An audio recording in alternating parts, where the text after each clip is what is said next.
Pagi hari ini Tuhan, kami mau memberikan pujian yang terbaik hanya bagi-Mu.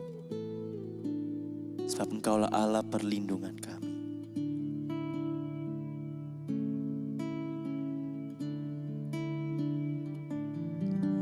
Tuhan, Kaulah pengharapanku. Ku percaya hanya kepadamu. Yesus Allah perlindunganku, Engkau yang selalu ku puji. Tuhan, Kaulah pengharapanku. Ku percaya hanya kepadamu. Yesus Allah perlindunganku, Engkau yang selalu ku puji. Mulutku penuh dengan pujian kepadamu ya Yesus Tuhan. Sepanjang hari ku beri penghormatan kepadamu ya Allahku.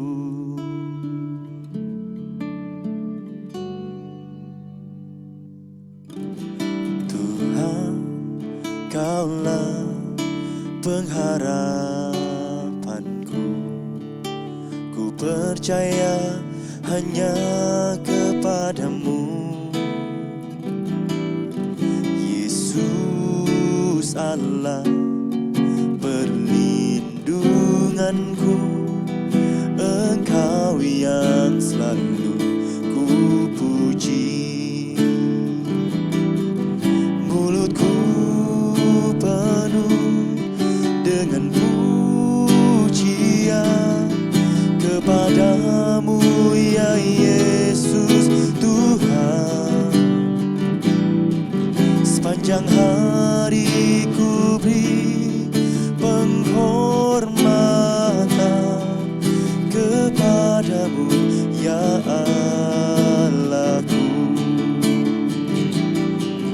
Mulutku penuh dengan pujian kepadamu ya Yesus Tuhan.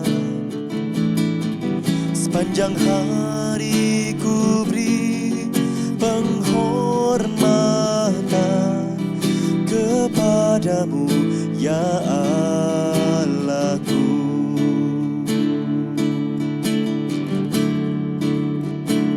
Kepadamu ku berikan pujian hanya untukmu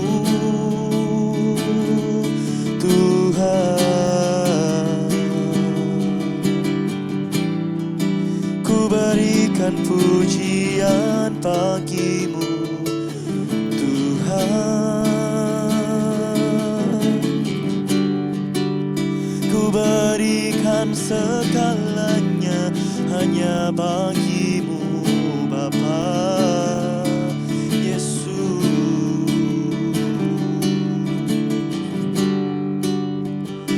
Kaulah pengharapan kami, Kaulah perlindungan kami Tuhan.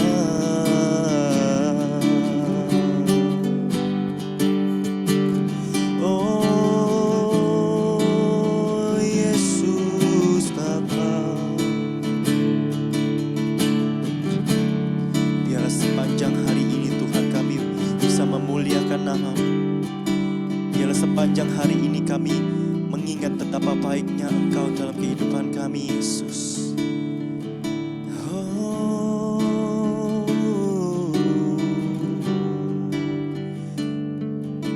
Yesus, mulutku Mulutku penuh dengan pujian kepadamu ya Yesus Tuhan.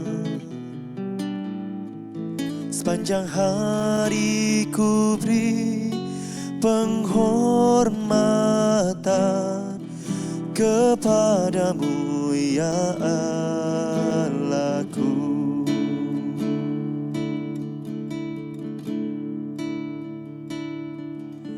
Mulutku penuh dengan pujian kepadamu ya Yesus Tuhan. Sepanjang hari ku beri penghormatan kepadamu ya Allahku.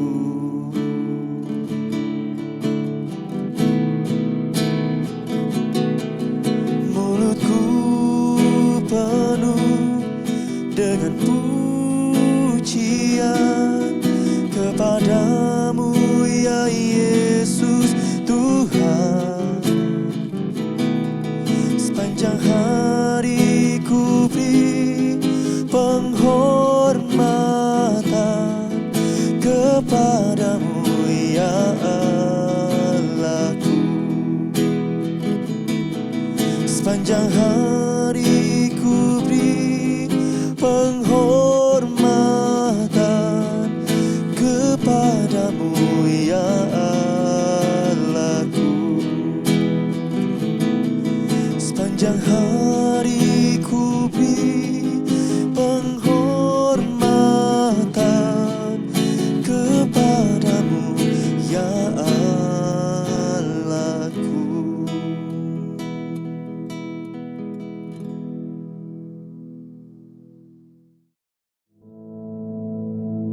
Our Father, which art in heaven, hallowed be thy name. Thy kingdom come, thy will be done in earth as it is in heaven.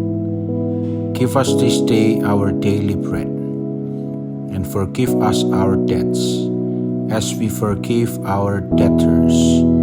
And lead us not into temptation, but deliver us from evil.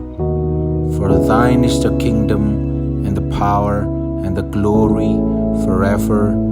Amen.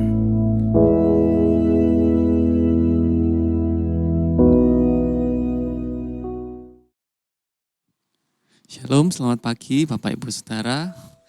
Di pagi hari ini kita sama-sama merenungkan firman Tuhan. Dan mari kita buka di dalam Ibrani 11 ayat 1. Ibrani pasal 11 ayat 1 dikatakan di sini, iman adalah dasar dari segala sesuatu yang kita harapkan dan bukti dari segala sesuatu yang tidak kita lihat.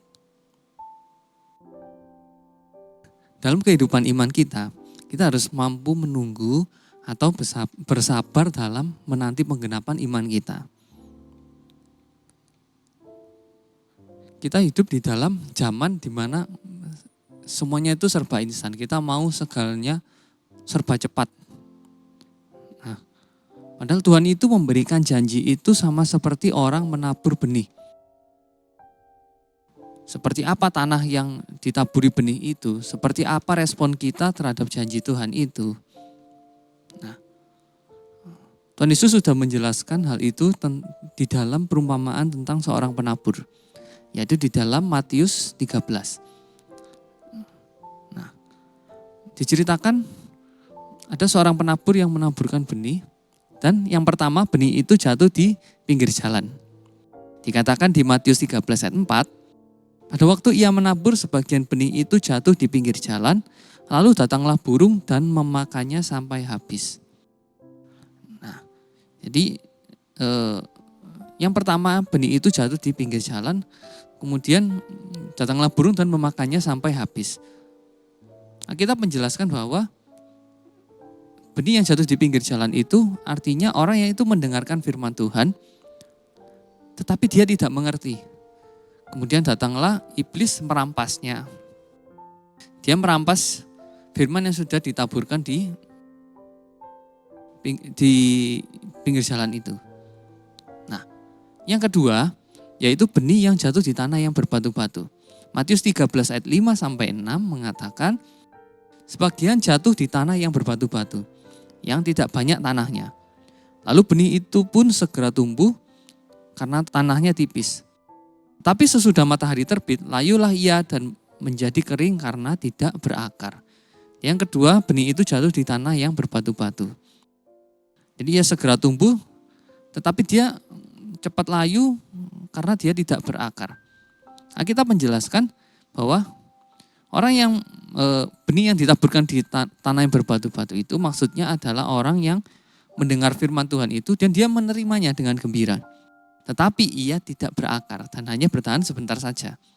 Jadi pada saat datang penindasan, firman itu tidak berbuah. Orang itu segera murtad. Dan yang ketiga, benih yang jatuh di semak duri.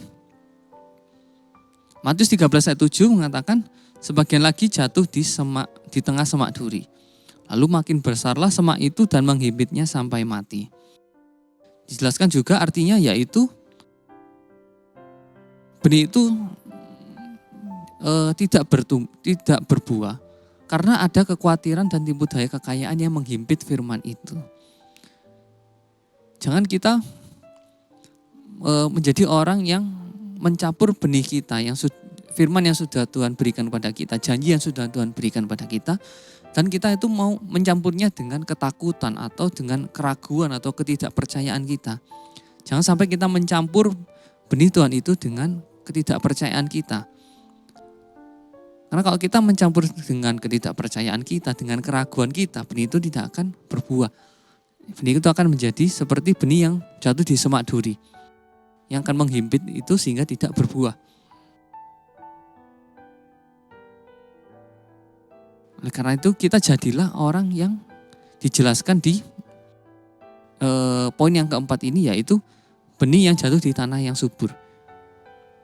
Yaitu benih yang jatuh di tanah yang subur yang bisa berbuah sampai 100 kali lipat, ada yang 60 kali lipat, ada yang 30 kali lipat. Artinya kita menjadi orang yang mendengar firman itu dan kita mengerti. Kemudian di dalam Lukas 8 ayat 15 dikatakan, yang jatuh di tanah yang baik itu ialah orang yang setelah mendengar firman itu menyimpannya dalam hati yang baik dan mengeluarkan buah dalam ketekunan. Jadi orang yang dikatakan sebagai benih yang jatuh di tanah yang subur, itu dia menerima firman itu, dia mengerti dan menyimpannya di dalam hati yang baik. Dia orang yang benar-benar percaya dengan janji yang sudah Tuhan berikan. Nah, Alkitab mengajarkan kita harus menjadi orang yang benar-benar percaya dengan firman yang sudah Tuhan berikan, dengan janji yang sudah Tuhan berikan di dalam kehidupan kita.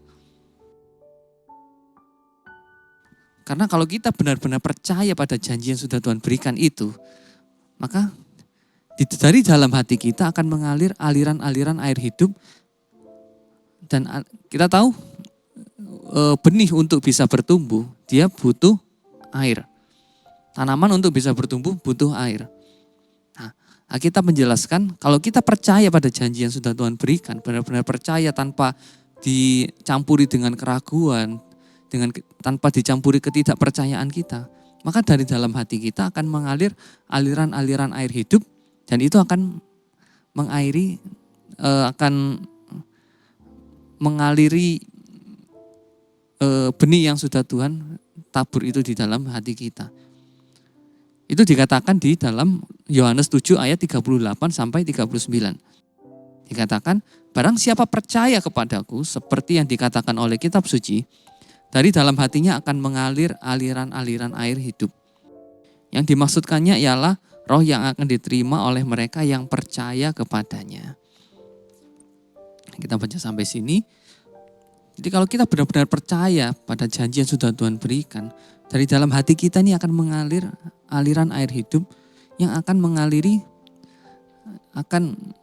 memberikan air pada benih yang sudah Tuhan tabur, sehingga benih itu bisa bertumbuh dan berbuah di dalam hati kita.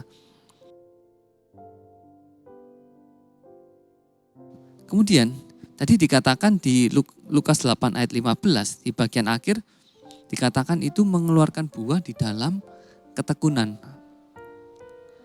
Nah, kalimat ini menjelaskan bahwa meskipun orang itu mendengarkan firman Tuhan dengan benar, tapi kalau ia tidak bertekun, tidak akan berbuah. Nah, kata ketekunan ini di dalam teks aslinya itu berarti sabar bertahan. Nah, jadi dalam hal ini orang yang bertekun itu juga harus mampu bertahan terus-menerus dalam menghadapi tekanan. Nah, itu seperti yang dialami oleh tokoh-tokoh dalam Ibrani 11. Mereka menunggu dengan sabar apa yang Tuhan sudah janjikan sampai mereka memperoleh janji tersebut. Sampai bisa menjadi kenyataan. Contohnya, kita ambil salah satu contoh yaitu Abraham. Di dalam Roma 4 ayat 17 sampai 21 dikatakan, seperti ada tertulis, engkau telah kutetapkan menjadi bapa banyak bangsa. Di hadapan Allah yang kepadanya ia percaya, yaitu Allah yang menghidupkan orang mati dan yang menjadikan dengan firman-Nya apa yang tidak ada menjadi ada. Sebab sekalipun tidak ada dasar untuk berharap, namun Abraham berharap juga dan percaya bahwa ia akan menjadi bapa banyak bangsa menurut yang telah difirmankan. Demikianlah banyaknya nanti keturunanmu. Imannya tidak menjadi lemah, walaupun ia mengetahui bahwa tubuhnya sudah sangat lemah karena usianya telah kira-kira 100 tahun. Dan bahwa rahim Sarah telah tertutup. Tetapi terhadap janji Allah ia tidak bimbang karena ketidakpercayaan. Malah ia diperkuat dalam imannya dan ia memuliakan Allah dengan penuh keyakinan bahwa Allah berkuasa untuk melaksanakan apa yang telah ia janjikan. Kita mengambil contoh Abraham ini. Abraham yang selama 25 tahun itu ia menunggu janji Allah sampai ia mendapatkan anak, yaitu Ishak. Jadi dalam 25 tahun itu pasti banyak tantangan yang dihadapi oleh Abraham. Bagaimana ia diuji ketaatannya. Kalau kita bisa bayangkan pasti Abraham akan mungkin bisa mendapat cibiran dari orang-orang sekitarnya. Ini yang mengatakan, kamu sudah 75 tahun, bagaimana kamu bisa mendapat anak di usia segitu. Tapi dikatakan Alkitab bahwa Abraham terhadap janji Allah ini, ia tidak bimbang. Malah ia diperkuat dalam imannya. Dan ia memuliakan Allah dengan penuh keyakinan. Jadi Abraham walaupun dia tidak ada dasar untuk berharap, tapi ia tetap berharap dan ia percaya bahwa Allah itu setia. Allah yang sudah menjanjikan itu kepada Abraham, Allah itu adalah Allah yang setia. Di dalam Ibrani 11 ayat 11 dikatakan, karena iman ia juga dan Sarah beroleh kekuatan untuk menurunkan anak cucu, walaupun usianya sudah lewat. Karena ia menganggap dia yang memberikan janji itu setia. Abraham sadar bahwa dia tahu kalau Tuhan itu yang memberikan janji itu kepadanya, Tuhan itu adalah Allah yang setia. Tuhan sanggup melakukan hal-hal yang bahkan menurut dunia itu mustahil. Abraham mempunyai anak dalam usia 100 tahun.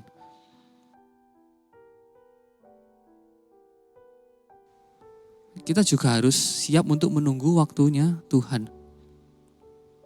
Kita harus benar-benar siap untuk menunggu penggenapan janji Tuhan, walaupun terasa lama mungkin bagi kita. Mungkin bagi kita itu waktu untuk menunggu janji Tuhan itu terasa lama, tapi kita harus bisa menunggu sampai janji Tuhan itu tergenapi. Sabar bertahan.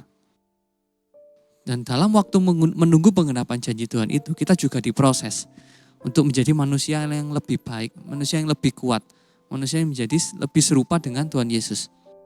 Prosesnya bisa berupa kita meningkatkan kapasitas kita.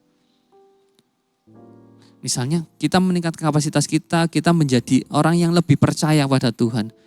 Kita menjadi orang yang lebih berserah kepada Tuhan walaupun menghadapi kenyataan-kenyataan yang mungkin nampaknya itu seperti mustahil. Tetapi di dalam proses penggenapan janji Tuhan itu kita diproses untuk jadi orang yang lebih kuat, orang yang lebih sabar dalam bertahan. Orang yang lebih percaya kepada Tuhan, yang benar-benar menaruh kepercayaannya kepada Tuhan. Walaupun menghadapi realita yang tampaknya tidak mungkin itu.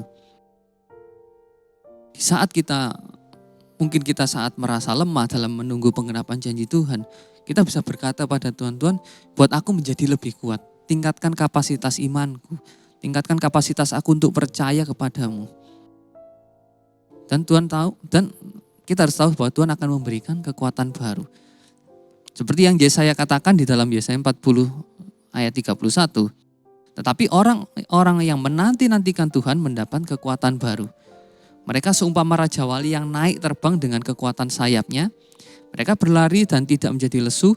Mereka berjalan dan tidak menjadi lelah. Tuhan akan memberikan kekuatan baru kepada kita saat kita mau sepenuhnya percaya pada Tuhan. Saat kita sabar bertahan dalam penggenapan janji Tuhan, Tuhan akan memberikan kekuatan yang baru dalam hati kita. Nah, kita bisa katakan pada Tuhan, Tuhan aku ingin menjadi orang yang memiliki kapasitas untuk bisa menerima apa yang sudah Tuhan janjikan kepadaku. Aku ingin menjadi orang yang benar-benar memiliki kapasitas, yang benar-benar siap waktu saat Tuhan nanti menggenapi janjinya. Dan mungkin alasan kita belum menerima penggenapan janji itu mungkin saja karena kita belum siap, kita belum punya kapasitas. Jadi dalam proses ini, dalam proses penggenapan janji Tuhan, kita dipersiapkan oleh Tuhan untuk kita bisa capable, kita bisa memiliki kapasitas untuk menerima janji Tuhan. Kita meningkatkan kualitas kita. Iman itu mempercayai bahwa Allah yang memberikan janji itu setia. Iman itu bukan tentang janjinya tetapi tentang siapa pemberi janji itu. Jangan fokus pada kemustahilannya, tetapi fokuslah pada siapa yang memberikan janji itu. Fokuslah kepada Tuhan. Fokuslah bahwa Tuhan itu, Allah pemberi janji itu adalah Allah yang setia. Ibrani 12 ayat 2a mengatakan, marilah kita melakukannya dengan mata yang tertuju pada Yesus yang memimpin kita dalam iman. Kita harus menyadari bahwa semuanya itu dalam rencana Tuhan. Hidup kita ada di dalam tangan Tuhan. Tuhan memberikan semua yang terbaik dalam kehidupan kita. Mungkin saat ini kita tidak mengerti. Tapi kita tetap menaruh kepercayaan pada Tuhan Yesus. Tuhan itu tahu gambaran besar dalam kehidupan kita. Saat kita hanya tahu mungkin gambaran kecil saja, saat kita hanya tahu masa sekarang saja. Tetapi Tuhan itu tahu gambaran besar dari kehidupan kita. Tuhan tahu apa yang Dia lakukan. Dia pasti akan melakukan yang terbaik buat kita. Masa depan yang sudah Tuhan persiapkan dalam kehidupan kita itu jauh lebih besar dari apa yang bisa kita bayangkan. Karena itu kita harus terus meningkatkan kapasitas kita. Kita sabar bertahan dalam proses penggenapan janji itu. Dan kita benar-benar menyerahkan kepada Tuhan. Kita menjadi orang yang Tuhan itu menabur benih itu di tanah yang subur. Kita menjadi tanah yang subur. Yang tidak mencampuri janji Tuhan itu dengan keraguan-raguan kita, dengan ketidakpercayaan kita. Tapi benar-benar menaruh kepercayaannya. Sehingga dalam hati kita akan mengalir aliran air hidup yang akan mengairi air itu sehingga benih itu bisa berbuah. Nah, jadi pada pagi hari ini firman Tuhan mengingatkan kita tetap menaruh kepercayaan pada Tuhan apapun yang terjadi. Karena kita tahu Tuhan yang memberikan janji itu adalah Tuhan yang setia di dalam kehidupan kita. Allah yang tidak pernah gagal melakukan keajaiban di dalam kehidupan kita. Mari sama-sama kita berdoa. Terima kasih Bapa, terima kasih untuk firman-Mu pada pagi hari ini yang mengingatkan kami. Untuk kami tetap menaruh kepercayaan kepada-Mu Bapa. Untuk kami tetap berpegang kepada-Mu. Untuk kami tetap sabar dalam bertahan Bapa. Karena kami tahu Bapa, kami berpegang pada Allah yang hidup. Pada Allah yang setia Bapak, kami tahu Engkau Allah yang memberikan janji itu adalah Allah yang setia dalam kehidupan kami. Dan Engkau tidak pernah gagal Bapak. Dan kami tahu kami akan melihat hal-hal yang ajaib yang sudah Engkau persiapkan di dalam kehidupan kami. Terima kasih Bapak, terima kasih Kau memberkati setiap orang yang mengikuti ibadah pagi pada hari ini. Kau berikan kesehatan, sukacita, damai, sejahtera-Mu Bapa bagi setiap kami. Menjadikan kami terang dimanapun kami berada Bapa. Bisa memancarkan kasih-Mu melalui kehidupan kami. Terima kasih Bapa, terima kasih. Bersyukur punya Allah yang baik, Allah yang setia di dalam kehidupan kami. Di dalam nama Tuhan Yesus kami telah berdoa, amin. Selamat pagi dan Tuhan Yesus memberkati.